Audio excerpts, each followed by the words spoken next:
ভাইজান কিছু টাকা ভিক্ষা দেন, ভিক্ষা দেন, ভিক্ষা দেন। তুমি তো চাইলে চাকরি করতে পারো। আমাদের যদি কেউ চাকরি না দেয় তাহলে আমাদের মতো গরিবেরা ভিক্ষা ছাড়া আর কি করব, কি করব, কি করব?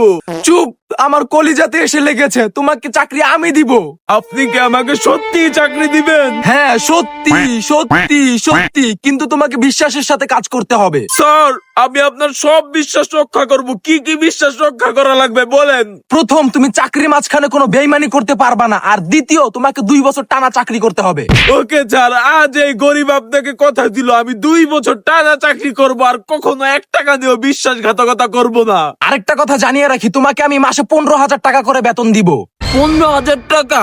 যদিও আমার ইনকামের অনুযায়ী অর্ধেকও হবে না, তাও সম্মানটাই আমি বেছে নিলাম, কারণ ভিক্ষা করতে হলে মানুষের কাছে নত হওয়া লাগে। আচ্ছা, বাইকে উঠো, আজকে থেকে তুমি আমার কর্মী। বাইক থেকে নেমে যাও, ফকিন্নির বাচ্চা।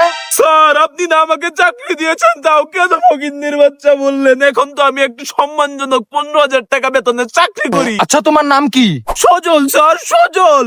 আচ্ছা মিস্টার সজল ফকিন্নির বাচ্চা, নামো এবার। শুনো, আজকে থেকে তুমি এখানে বসে কাজ করবা। কিন্তু স্যার, এখানে বসে আমি কি কাজ করব?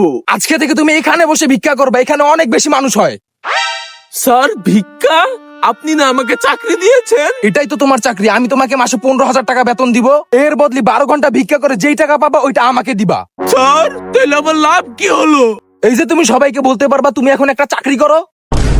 আমি ফাইসা গেছি, আমি ফাইসা গেছি, আমি ফাইসা গেছি মাইন কার চিপায়।